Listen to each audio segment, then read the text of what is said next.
선지자 아모스를 통한 7번째 하나님의 심판 선언은 남유다를 향해 갑니다.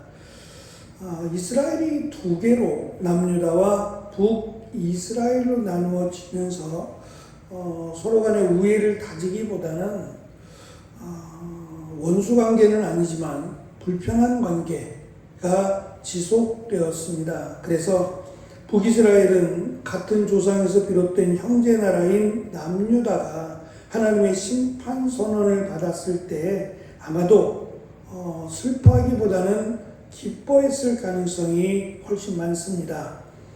북이스라엘의 남유다는 눈에 가시와 같은 존재였고 잘난 체하는 이웃이었으니 남유다가 하나님의 심판에 임한다 했을 때 환호했을 가능성이 매우 높습니다. 더군다나 7번째에 해당하는 하나님의 심판 선언이라는 점에서 7이라고 하는 숫자가 완전수였기에 마지막이겠구나.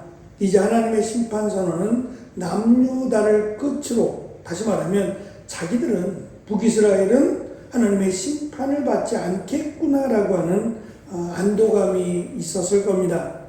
심지어 남유다 백성인 아모스 선지자가 이 북이스라엘로 왔을 때에 그래서 하나님의 심판 선언 때문에 남유다를 떠나 북이스라엘로 망명이 왔을 것이다 라고 하는 지레짐작도 있었을 것입니다. 그러나 아모스 선지자를 통한 하나님의 심판 선언은 7번째인 남유다를 떠나 8번째 북이스라엘로 향합니다. 하나님께서 남유다를 심판하신 이유가 4절에서 3가지로 소개가 됩니다. 먼저 첫째는 하나님의 율법을 어긴 것을 말합니다. 이는 단순히 도덕적 문제를 넘어서서 하나님과의 언약을 깨뜨린 행위라고 할 수 있습니다. 두 번째, 하나님의 명령을 따르지 않은 것을 지적합니다. 율법을 주신 하나님의 권위를 부정하고 그분의 뜻에 불순종한 것을 의미합니다. 세 번째, 그들의 조상이 따르던 거짓 신들을 쫓았다고 말합니다. 이는 유일하신 하나님을 버리고 우상 숭배를 한 하나님을 향한 배신 행위라고 할 수 있습니다. 지금까지 하나님의 심판의 대상이 되었던 6나라들을 살펴보면 거의 대부분 그들의 윤리적인 문제 때문이었습니다. 잔인하다든지 폭력적이라든지 인신매매를 한다든지 불경건하다든지 라고 하는 죄악들로 인한 심판인데, 남유다의 경우에는 하나님과의 언약을 따르지 않는 것이 추가된 종교적인 배신에 대한 심판이라는 점에서 차이가 있습니다. 그렇다고 남유다의 죄가 다른 나라들보다 가볍거나 또 괜찮다라는 것이 아닙니다. 구약 성경은 이스라엘의 모든 문제와 고난의 근본 원인이 하나님의 율법을 저버린 데서 왔다라는 것을 부각할 뿐입니다. 남유다는 하나님의 참된 율법을 따르기보다 그 율법을 왜곡하는 거짓 가르침과 우상 숭배를 따르게 됩니다. 다시 말하면 하나님에 대한 바른 지식 또는 하나님을 알지 못한 결과가 율법을 저버리거나 또는 우상 숭배를 택하게 되었다는 겁니다. 그래서 하나님을 알지 못하는 것이 가장 큰 문제로 지적이 됩니다. 결국 어제도 잠깐 말씀드린 종교 지도자들이라고 할 수 있는 하나님의 일 맡은 자들, 그들의 타락이 결국은 멸망으로 이어졌다라고 하는 점에서 교회의 역할 또는 하나님의 일 맡은 자들의 역할이 그만큼 중요하다고 할 수 있습니다. 성도들은 순수하기도 하고 또 하나님의 말씀을 전하는 이 목회자의 영향을 가장 많이 받습니다. 그래서 어느 교회 또 누구로부터 하나님의 말씀을 배웠느냐가 가장 큰 영향력을 차지합니다. 제가 신학교에 들어갔을 때 가장 많이 물어본 질문이 어느 교회 다니냐, 어느 목사님이 담임 목사님이냐라고 하는 질문이었어요. 뭐 교단이 크지 않았으니까 교단에 속한 교회들 뭐 그렇다고 다 아느냐 그건 아닙니다만 대표성을 띠는 교회들이 좀 있어요. 교회가 크든지 작든지 간에 그 목사님이 교단에 미치는 영향들이 있고 또 두루두루 또 같은 뭐 비슷한 세대면 어느 정도 많이 압니다. 뭐 1, 2년 목회하시는 것이 아니라 최소한 20년 또 길게는 30년 가까이 목회를 하시다 보니까 그 테두리 안에서 많은 분들과의 이 관계가 이미 세워져 버렸어요. 그래서 어느 교회, 어느 목사님이라고 하면 그 목사님의 영향을 받았다고 인정을 하는 거죠. 사실은 이게 제일 크다고 생각이 돼요. 그래서 교수님들도 아무리 가르쳐도 잘 받아들이지 않는데요. 그것이 아무리 옳고 뭐 바른 신학이라고 할지라도 어느 교회에서 신앙생활을 했느냐가 훨씬 더 그 사람에게 큰 영향을 미친다고 합니다. 그런 것 같아요. 교회에서의 신앙생활은 1, 2년이 아니라 수십 년이잖아요. 근데 신학교에서는 뭐 길어야 3년, 신대원에서는 길어야 3년을 배우고 그것도 매일이 아니라 잠깐 나에게 허락된 시간만 배우게 되니까 영향이 없을 수는 없는데 이것보다는 뭐 매주일 또는 매일 일주일에 몇 번씩 예배에 참석을 해서 말씀을 듣는 이것이 훨씬 더 그 사람에게 많은 영향을 미친다는 겁니다. 결국 신앙이라고 하는 것은 학교에서 배우는 것보다 교회에서 배우고 듣게 되는 것이 훨씬 더 많다 보니까 이러한 영향을 미치게 된다는 거죠. 그래서 하나님의 말씀을 전하는 목회자들은 꾸준히 하나님의 말씀에 대한 사모함과 연구를 해야 된다라고 교수님들이 강조했던 적이 있어요. 그래서 늘 자주 하고 늘 해야 되는 말씀이니까 많이 하나님의 말씀을 접하기 때문에 그냥 뭐 이 정도는 이라고 생각하지 말라고 늘 강조를 했습니다. 늘 말씀을 연구하고 또 새로운 책들에 대한 새로운 연구에 대한 사모함이 있어야 된다라는 것을 강조하셨습니다. 그래야 되는 것 같습니다.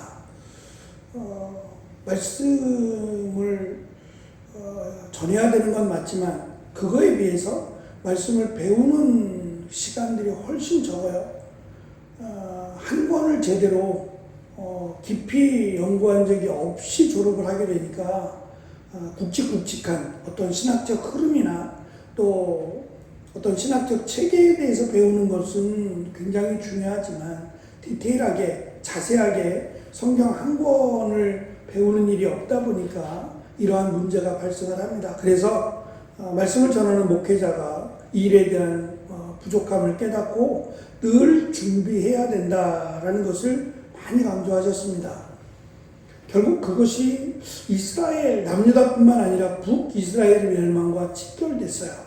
거짓 가르침 또는 왜곡된 가르침이 결국 이스라엘 백성들이 하나님을 떠나게 만들었고 결국 멸망의 길을 걷게 했다라고 하는 점에서 종교적 타락이 이스라엘의 멸망과 직결되어 있다는 점을 기억해야만 합니다. 그래서 교회가 크든 작든 교회가 생명이라고 하는 것은 결국 말씀에 있다라는 사실을 우리가 기억하고 하나님의 말씀을 잘 배우고 하나님에 대해서 잘 알아가는 것이 곧 능력이자 축복이다라고 하는 것을 우리는 잊지 말아야 합니다. 결국 하나님에 대한 말씀을 따르지 않고 거짓 가르침과 우상 숭배를 따른 것에 대해서 하나님은 역시 불심판을 하시겠다라고 선언하십니다.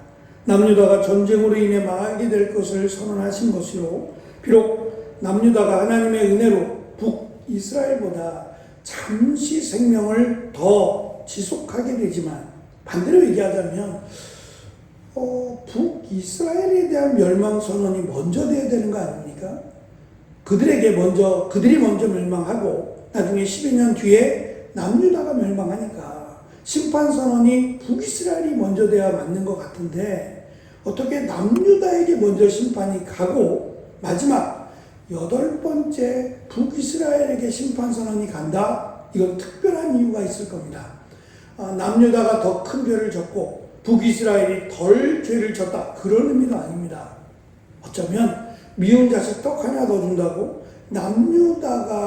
북이스라엘이 더 큰 죄를 졌기 때문에 하나님은 더 관심과 사랑을 가지고 이 북이스라엘을 끝쪽에 두었을 가능성이 훨씬 많습니다. 남유다는 결국 기원전 586년 바벨론 왕 느부갓네살에 의해서 멸망을 당합니다. 예루살렘 성벽은 허물어지고 성읍은 불탔으며 거주민들은 바벨론까지 포로로 끌려가게 됩니다. 예언은 정확하게 역사적으로 이루어집니다. 이 심판을 통해서 또 이어지는 북이스라엘의 심판을 통해서 우리가 깨달아야 할 중요한 점이 있습니다. 비록 남유다와 북이스라엘이 하나님의 택하심을 받은 특별한 백성이지만 그들은 이 특별함이 하나님의 면책은 되지 않았다는 겁니다. 오히려 하나님의 안타까움 또는 하나님의 회개하려고 하는 그 마음은 충분히 우리가 이해를 해야만 합니다. 선지자들을 보내서 저들을 회개하게 하시는 하나님의 은혜가 있었음에도 불구하고 저들은 그것을 거역함으로 결국 멸망의 길을 걸었다는 것이고 하나님께서 하나님의 백성들에게 원하시는 것은 지금 다른 6나라들과는 달리 하나님의 백성 또는 하나님의 자녀다운 거룩함이라는 사실이에요. 하나님은 한 번도 이들에게 군대를 세우거나 또는 힘을 키우라고 말씀하지 않아요. 그것으로 인해서 그것이 부족해서 멸망한 것이 아니라 하나님이 그들을 떠났고 하나님이 그들을 저들의 손에 넘겼기 때문에 멸망했다는 것을 압니다. 그렇다면 거룩함 또는 하나님의 말씀에 순종함이 능력이고 힘이라고 하는 것을 우리에게 강조하고 가르쳐 줍니다. 하나님의 언약을 받았다는 것은 더 큰 책임과 의무를 동반하며 이를 저버릴 경우 더 엄중한 심판에 직면한다라고 하는 것을 우리에게 가르쳐 줍니다. 그래서 우리가 늘 하나님과 함께하고 하나님의 말씀에 순종하는 것이 곧 은혜고 축복이라고 하는 사실을 기억하고 하나님을 더 깊이 잘 알아가는 것뿐만 아니라 하나님 앞에 순종하는 것이 하나님의 은혜요 하나님의 인도하심을 받는 통로라고 하는 사실을 우리가 기억하고 7월 마지막 날 잘 마무리하고 또 8월 달 하나님의 은혜 가운데 새롭게 출발하고 하나님의 은혜를 많이 경험하는 축복의 한 달이 되어지기를 간절히 축원합니다. 기도하겠습니다.